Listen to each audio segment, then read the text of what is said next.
Assalamualaikum warahmatullahi wabarakatuh. Bismillahirrahmanirrahim. Alhamdulillahirabbil alamin. Wassalatu wassalamu ala asrofil anbiya wal mursalin Sayyidina wa maulana Muhammadin wa ala alihi wa sahbihi ajma'in, amma ba'd. Kaum muslimin muslimat rahimakumullah, bagaimana kabar semuanya? Semoga kita senantiasa dalam keadaan sehat walafiat, dan semoga kita senantiasa mendapatkan limpahan rahmat, hidayah dan inayah dari Allah Subhanahu wa taala.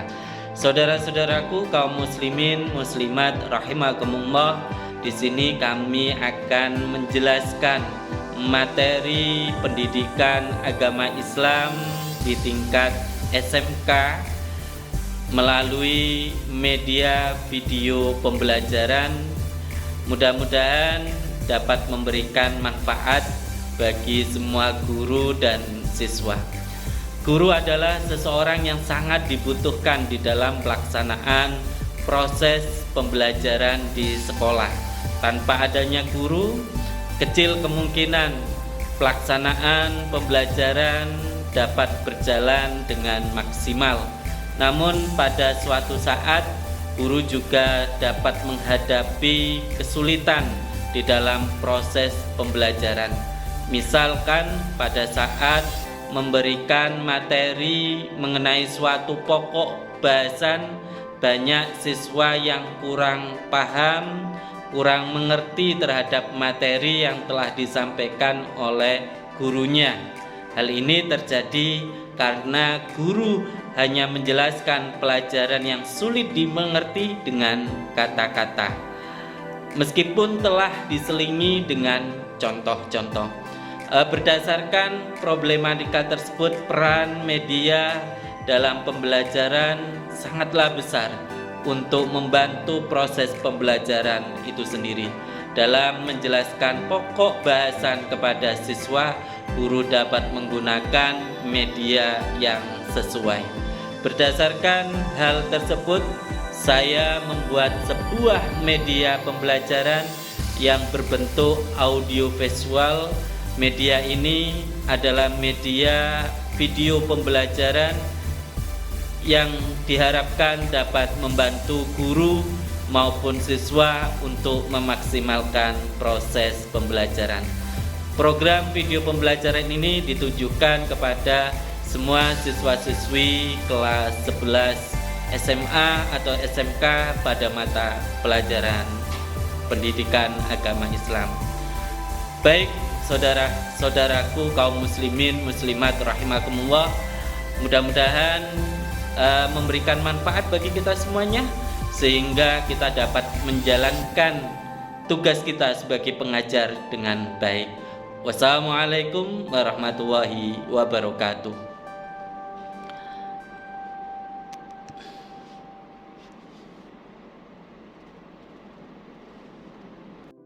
Assalamualaikum warahmatullahi wabarakatuh.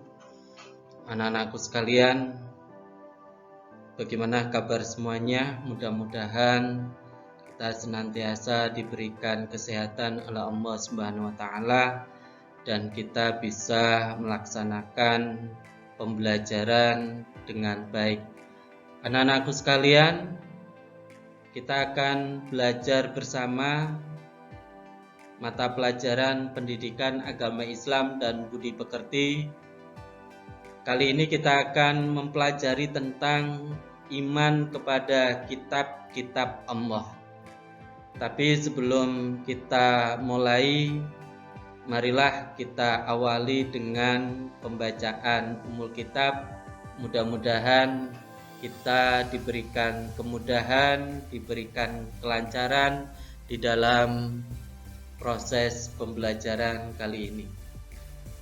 Al-Fatihah. A'udzubillahi minasyaitonirrajim. Bismillahirrahmanirrahim. Alhamdulillahirabbil alamin. Arrahmanirrahim. Maliki yaumiddin. Iyyaka na'budu wa iyyaka nasta'in. Ihdinas siratal mustaqim. Siratal ladzina an'amta 'alaihim ghairil maghdubi 'alaihim waladdallin. Amin.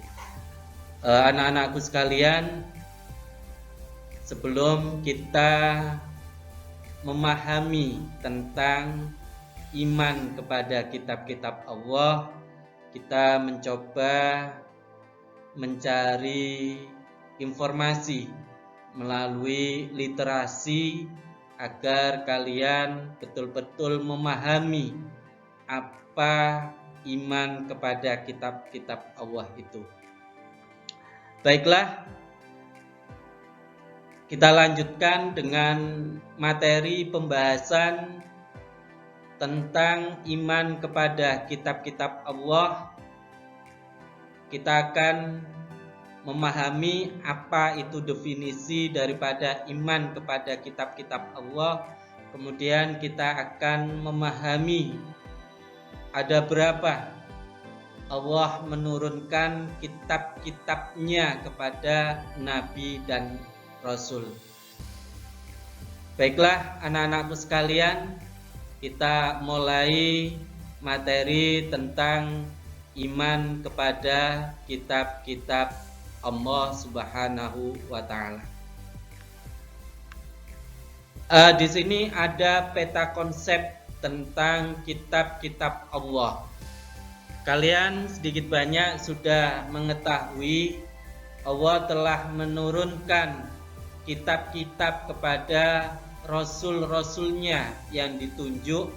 Di sini ada kitab Taurat, ada kitab Zabur, kitab Injil, dan kitab Al-Quran.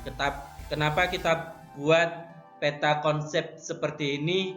Agar kita memahami betul arah daripada pembelajaran kita kali ini, sehingga ada semacam ketercapaian terkait dengan tujuan pembelajaran sesuai dengan materi yang ada di dalam mata pelajaran pendidikan agama Islam dan budi pekerti.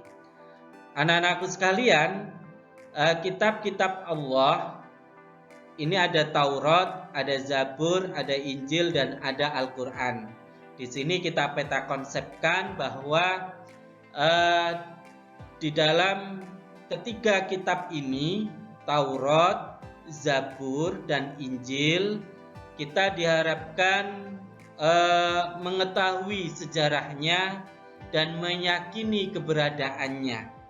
Nah, ini tugas kita sebagai hamba Allah. Kemudian selain itu kita juga harus menerapkan perilaku peduli kepada orang lain.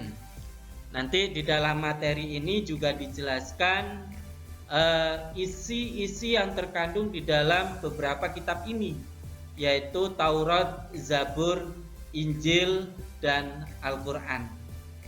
Kemudian di dalam kitab Al-Quran kita diharuskan untuk mengetahui sejarahnya, dan kita harus meyakini keberadaannya.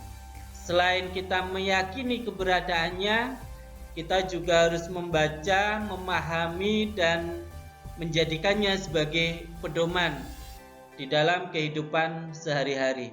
Jadi tidak hanya Taurat, Zabur, dan Injil saja, tetapi kita juga harus memahami isi yang terkandung di dalam Al-Quran yang kemudian kita terapkan di dalam kehidupan sehari-hari. Kemudian di dalam kehidupan sehari-hari kita tetap berpegang teguh kepada Al-Quran dan Sunnah Rasul, karena ini sebagai dasar utama, sumber hukum utama di dalam agama Islam, yaitu Al-Quran dan Sunnah. Kemudian menjadikan Al-Quran sebagai pedoman di dalam menjalani kehidupan sehari-hari di mana saja. Artinya apa? Di dalam kita melakukan pekerjaan, aktivitas apapun, kita jadikan Al-Quran sebagai pedoman kita, dan insya Allah kalau kita melaksanakan sesuai dengan apa yang dijelaskan di dalam Al-Quran, kita akan menjadi orang-orang yang beruntung, menjadi orang-orang yang pilihan menjadi orang-orang yang diberikan kemudahan dan kelancaran oleh Allah Subhanahu wa taala.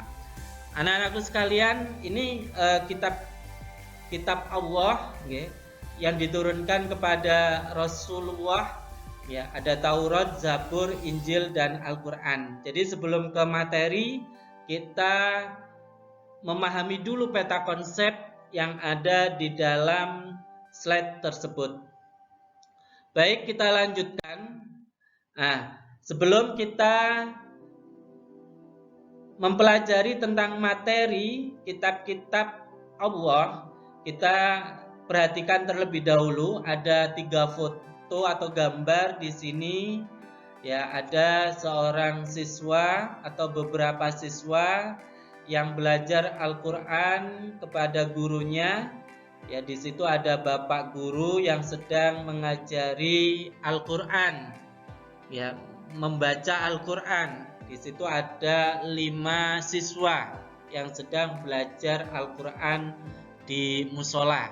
Kemudian ada salah satu gambar di sini seorang siswa, ya, sedang membaca Al-Qur'an dengan khusyuk. Kemudian ada seorang siswi juga membaca Al-Qur'an dengan khusyuk.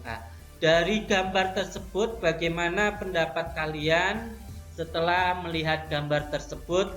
Ya, jadi harus ditanggapi, ya, sebelum kita mempelajari tentang iman kepada kitab-kitab Allah yang diturunkan kepada Rasul-Rasulnya.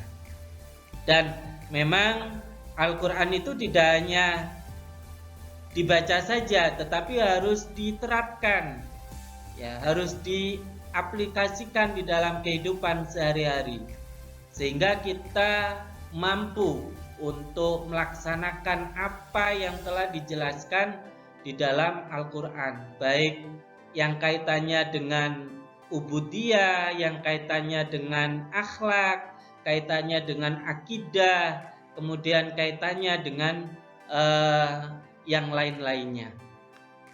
Berikutnya kita perlu memahami definisi iman kepada kitab-kitab Allah. Sedikit banyak kalian pasti ada beberapa di antara kalian yang sudah memahami tentang kitab-kitab Allah sebelum kita memahami tentang apa definisi Al-Qur'an secara etimologi maupun secara terminologi. Iman kepada kitab Allah artinya meyakini sepenuh hati bahwa Allah Subhanahu wa taala telah menurunkan kitab kepada nabi atau rasul pilihan yang berisi wahyu untuk disampaikan kepada seluruh umat manusia. Yang perlu digarisbawahi di sini adalah disampaikan kepada seluruh umat manusia. Jadi seluruh umat manusia. Di dalam Al-Qur'an disebutkan bahwa ada 4 kitab Allah Subhanahu wa taala yang diturunkan kepada para nabinya. 4 kitab tersebut yaitu Taurat diturunkan kepada Nabi Musa alaihi salam, kemudian Zabur kepada Nabi Daud alaihi salam, Injil kepada Nabi Isa alaihi salam, dan Al-Qur'an kepada Nabi Muhammad sallallahu alaihi wasallam. Nah, itu tadi beberapa nabi dan rasul yang telah diberikan wahyu atau kitab dari Allah Subhanahu wa taala. Ada salah satu dalil tentang beriman kepada kitab Allah. A'udzu billahi minasyaitonir rajim. Bismillahirrahmanirrahim. Wa anzalna ilaikal kitaba bil haqqi musaddiqan lima baina yadayhi minal kitabi wa muhaiminan alaihi fahkum bainahum bima anzalallah wa la tattabi' ahwa'ahum amma ja'aka minal haqq. Wa anzalna, dan kami telah menurunkan kitab Al-Quran ilaika, ya, ilaika kepadamu Muhammad, ya. Wa anzalna ilaikal kitaba, dan kami telah menurunkan kitab Al-Quran kepadamu Muhammad bil haqqi, dengan membawa kebenaran, musaddiqal lima baina yadayhi minal kitabi wa muhaiminan alaih, yang membenarkan kitab-kitab yang diturunkan sebelumnya dan menjaganya. Fahkum bainahum bima anzalallah, maka putuskanlah perkara mereka menurut apa yang diturunkan Allah Subhanahu wa taala. Wala tattabi ahwaahum amma ja'aka minal haq, dan janganlah engkau mengikuti keinginan mereka dengan meninggalkan kebenaran yang telah datang kepadamu. Kemudian setelah kita memahami tentang definisi kitab-kitab Allah yang diturunkan kepada para Rasulullah, kali ini kita akan memahami dari masing-masing kitab yang telah diturunkan oleh Allah. Yang pertama, kitab Taurat. Kata Taurat berasal dari bahasa Ibrani, Torah, atau instruksi. Kitab Taurat adalah salah satu kitab suci yang diwahyukan oleh Allah Subhanahu wa taala kepada Nabi Musa alaihi salam. Kitab Taurat menjadi petunjuk dan bimbingan bagi Bani Israel. Ya, firman Allah di dalam Quran surat Al-Isra, A'udzu billahi minasyaitonir rajim. Bismillahirrahmanirrahim. Wa ataina Musal kitaba wa ja'alnahu hudal li bani Israila alla tattakhidu min duni wakila. Wa ataina Musal kitaba wa ja'alnahu hudal li bani Israila alla tattakhidu min duni wakila. Artinya, dan kami berikan kepada Musa kitab Taurat dan kami jadikannya petunjuk bagi Bani Israel dengan firman, janganlah kamu mengambil pelindung selain aku. Di dalam isi pokok kitab Taurat dikenal dengan 10 hukum atau 10 firman. 10 hukum diterima Nabi Musa alaihi salam di atas bukit Tursina, Gunung Sinai. 10 hukum tersebut berisi asas-asas keyakinan atau akidah dan asas-asas kebaktian syariah seperti berikut. Yang pertama, tiada Tuhan selain Allah Subhanahu wa taala. Kemudian yang kedua, jangan menyembah berhala. Yang ketiga, jangan mempersekutukan Allah. Yang keempat, sucikan hari Sabat atau hari Sabtu. Yang kelima, hormati kedua orang tuamu. Yang keenam, jangan membunuh. Yang ketujuh, jangan berzina. 8, jangan mencuri. 9, jangan bersumpah palsu atau bersaksi dusta. Dan yang ke-10, jangan menginginkan milik orang lain atau menginginkan hak orang lain. Itu mengenai isi yang terkandung di dalam kitab Taurat. Kemudian kitab Zabur. Kata Zabur bentuk jamaknya Zubur, berasal dari kata Zabaro yazburu zaba, yang berarti menulis. Makna aslinya adalah kitab yang tertulis. Zabur dalam bahasa Arab dikenal dengan sebutan mazmur, jamaknya mazamir. Dalam bahasa Ibrani disebut mizmar, yaitu nyanyian rohani yang dianggap suci. Sebagian ulama menyebutnya mazmur, yaitu salah satu kitab suci yang diturunkan sebelum Al-Quran, selain Taurat dan Injil. Dalam bahasa Ibrani, istilah Zabur berasal dari kata zimroh yang berarti lagu atau musik. Zamir atau lagu dan mazmur merupakan pengembangan dari kata zamar, artinya nyanyi, nyanyian, pujian. Zabur adalah kitab suci yang diturunkan Allah Subhanahu wa taala kepada kaum Bani Israel melalui utusannya yang bernama Nabi Daud alaihissalam. Di dalam Al-Qur'an, Quran surat An-Nisa ya dijelaskan, A'udzu billahi minasyaitonir rajim. Bismillahirrahmanirrahim. Inna auhayna ilaika kama auhayna ila Nuhin wan nabiyyina min ba'di wa auhayna ila Ibrahima wa Ismaila wa Ishaqa wa Yaquba wal asbati wa Isa wa Ayyuba wa Yunusa wa Haruna wa Sulaiman wa ataina Dawuda zabura. Artinya, sesungguhnya kami mewahyukan kepadamu Muhammad sebagaimana kami telah mewahyukan kepada Nuh dan nabi-nabi setelahnya, dan kami telah mewahyukan pula kepada Ibrahim, Ismail, Ishak, Yakub dan anak cucunya, Isa, Ayub, ya, Nabi Yunus, Nabi Harun dan Nabi Sulaiman, dan kami telah memberikan kitab Zabur kepada Nabi Daud. Kitab Zabur berisi kumpulan ayat-ayat yang dianggap suci. Ada 150 surah dalam kitab Zabur yang tidak mengandung hukum-hukum tetapi hanya berisi nasihat-nasihat hikmah, pujian dan sanjungan kepada Allah Subhanahu wa taala.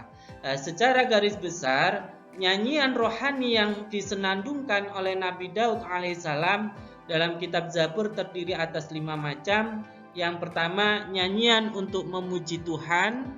Yang kedua, nyanyian perorangan sebagai ucapan syukur. Yang ketiga, ratapan-ratapan jamaah. Yang keempat, ratapan dan doa individu. Dan yang kelima adalah nyanyian untuk raja.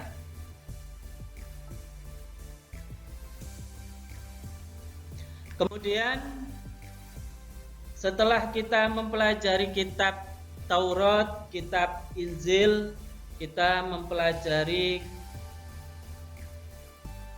kita mempelajari kitab Taurat, kitab Zabur, kita mempelajari kitab Injil.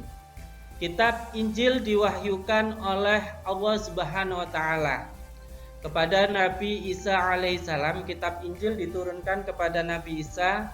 Kitab Injil yang diturunkan kepada Nabi Isa alaihissalam memuat keterangan-keterangan yang benar dan nyata, yaitu perintah-perintah Allah Subhanahu wa taala agar manusia mengesahkan dan tidak menyekutukannya dengan suatu apapun. Dalam kitab Injil ini terdapat pula keterangan mengenai akal lahirnya nabi yang terakhir dan penutup para nabi dan rasul, bernama Ahmad atau Muhammad.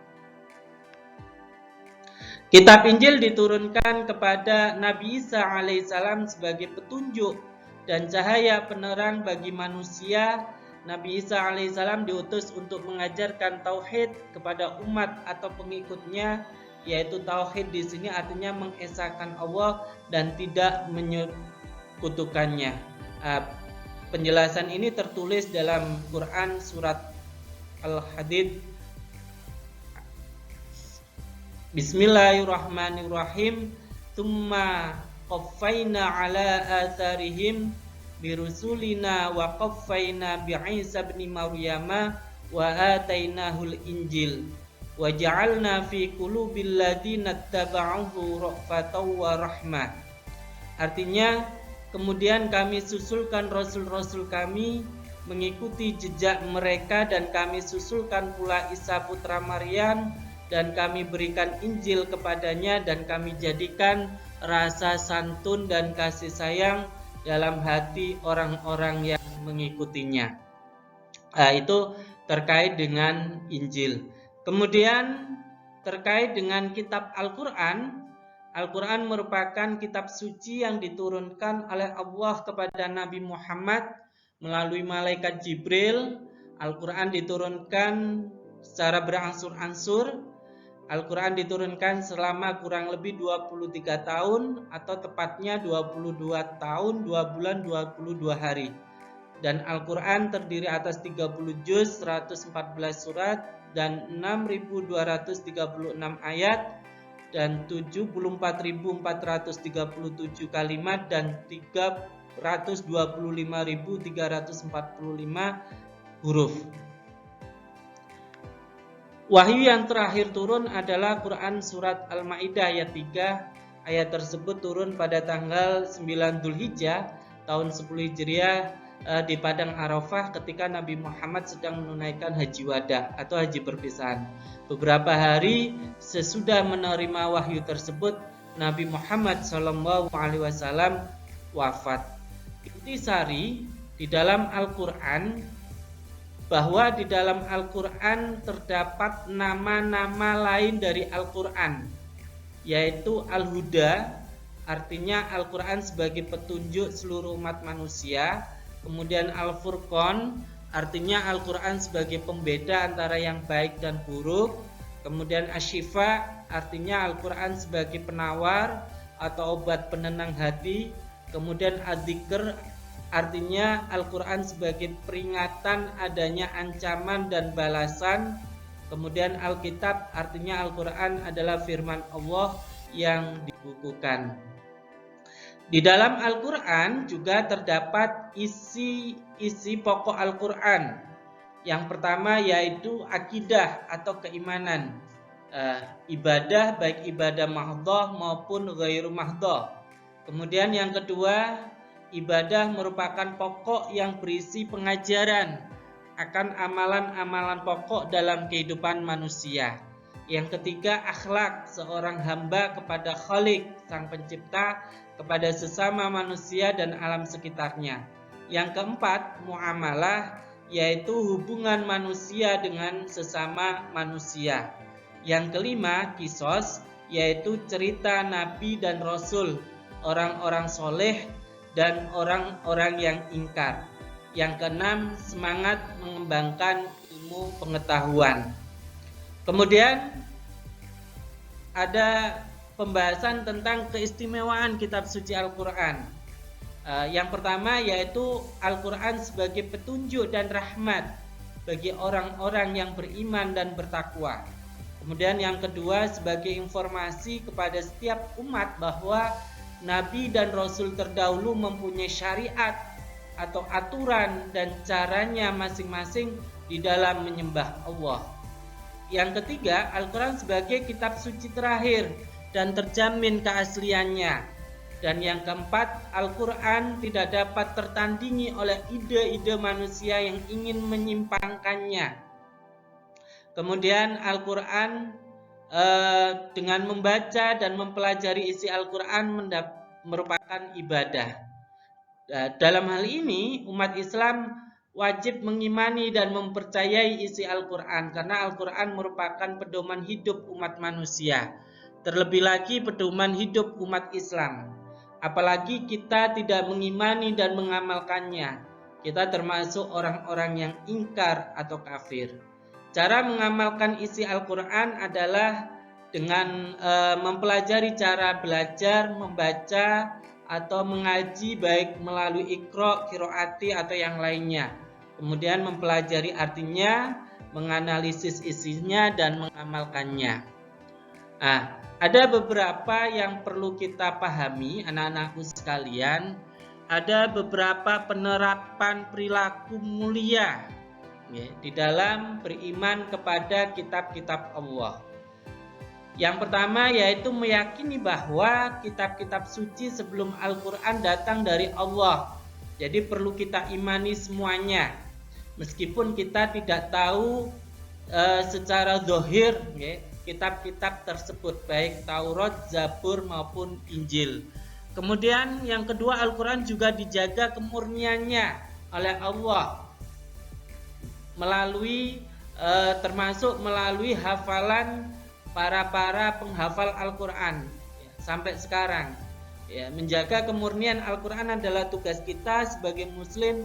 Salah satu cara menjaga Al-Quran adalah dengan menghormati, memuliakan, dan menjunjung tinggi kitab suci Al-Quran.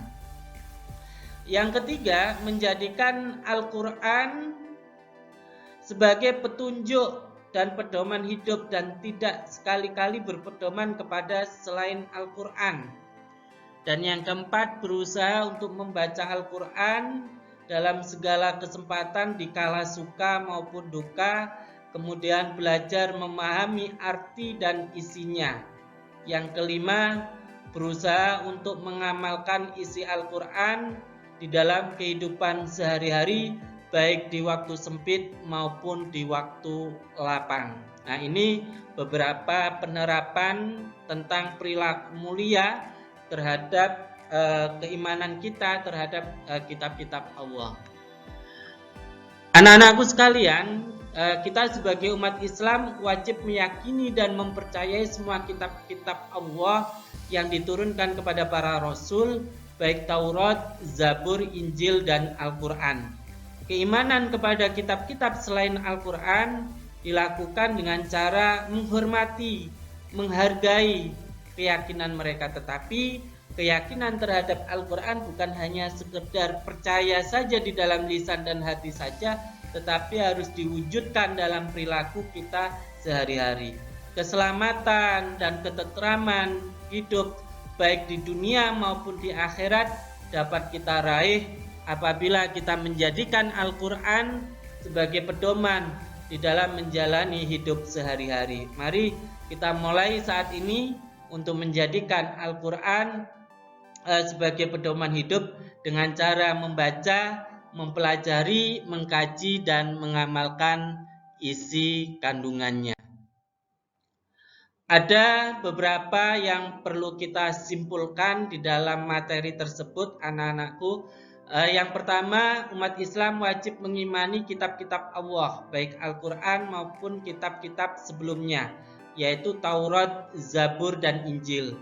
Kemudian yang kedua, kitab Taurat diturunkan kepada Nabi Musa alaihissalam, berisi tentang 10 perintah, yaitu tiada Tuhan selain Allah, jangan menyembah berhala, jangan mempersekutukan Allah, sucikan hari Sabat atau hari Sabtu, hormati kedua orang tuamu, jangan membunuh, jangan berzina, jangan mencuri, jangan bersumpah palsu, bersaksi dusta, dan jangan menginginkan milik orang lain atau menginginkan hak orang lain. Kemudian yang ketiga, kitab Zabur diwahyukan Allah kepada Nabi Daud. Kitab Zabur berisi tentang zikir, nasihat, dan hikmah. Dan kitab Zabur tidak memuat syariat karena diperintahkan oleh Allah untuk mengikuti syariat Nabi Musa. Kemudian yang keempat, kitab Injil diturunkan kepada Nabi Isa alaihissalam, memuat perintah agar manusia mengesahkan Allah dan tidak menyekutukannya.